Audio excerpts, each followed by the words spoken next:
Good morning. Have you ever wondered why there are so many poor people, or if there's even anything being done, or if there's a way to possibly help those people in poverty? And what is it that drives them to be in that class? Do people really care? Is there anything being done?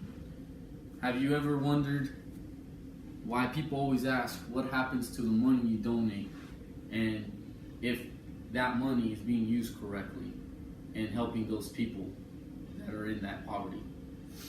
Well, ladies and gentlemen, that question has been asked many times, and not only to other people but to those who need it. When you give your money to those people, usually they are straight up and upfront about it, what they're going to do with that money. They're either going to buy it on drugs or alcohol, and a very small percentage of them are actually going to use it for food. But even then, does you donating money to them, $5, $100, what good is that doing? Well, ladies and gentlemen, that's what I am here to talk about. The main thing that I want to point out throughout this speech is the long-term and short-term solution. With the donating money to the poverty, you directly, that is usually a short-term solution. I don't think I've ever met anyone that actually has given someone enough money to survive for the rest of their life. With that, according to the United Way of Collier County, they have actually found a way that they have actually distinguished a way that there is to help the poverty. But the main thing that they pointed out was the deficiency in our money and how it is being used. See, there are many nonprofit organizations that do help the poor. There are over 1.5 million in the United States alone. But those 1.5 million, how many of those, when they contribute to the poverty, actually help in the long term instead of a short term? You see, there are many ways you can help, but then there are also many effective ways you can help. And with that, you see organizations like the United Way partners, agencies that work with Collier County, that not only want to help the people in that lower class, but actually get them to be self-sufficient and get out of that class.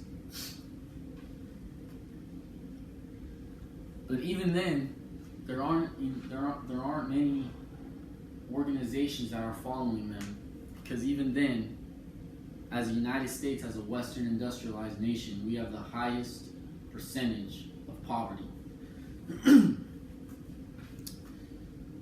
According to Dave Phillips, who was the founder of Cincinnati Works, who also wrote the book Why Don't They Just Get a Job?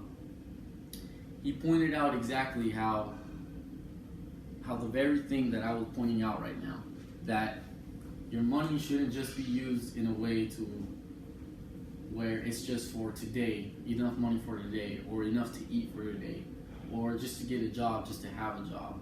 But to point out that helping out others in this nonprofit way should be for the long term, because that's the only way we're going to break this cycle. Because every day you see everyone being nice, everyone giving out money, but the true intentions are knowing what is it that these organizations, how are they going to benefit the poverty? How are they going to break that gap we have between our economic classes? What more do we need to do? And with that, according to the United Way partner agencies, we must look at how to break this cycle. We have a lot of temporary solutions, but we obviously are not doing enough long-term solutions. And with that, when we see those people on the streets, we think back like Dave Phillips said, why can't they just get a job?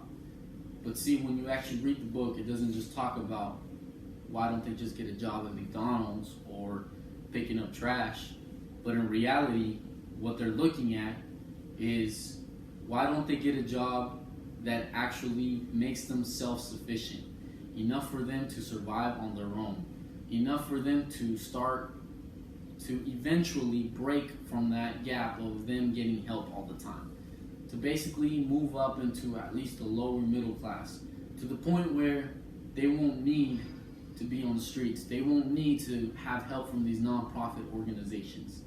Yes, we all have our debts. We're not all rich, but to at least get them to the point where they are the definition of self-sufficient within the economy of the United States of America.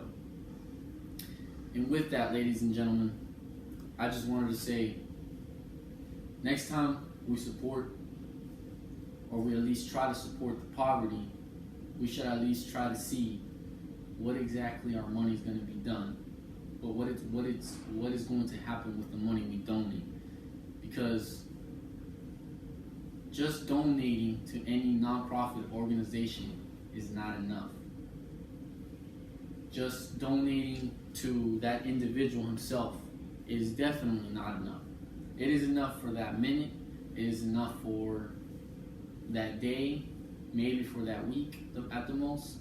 But even then, we need to look at long-term solutions from now on. And with that, ladies and gentlemen, I would like to thank you for coming. And next time you donate and actually try to help out those nonprofit organizations, please do seek long-term solution. Because if not, we're just going to keep having this cycle of repeating itself, of where the fluctuation, maybe not even a fluctuation, but the gap growing even more between the middle and the lower class. Thank you.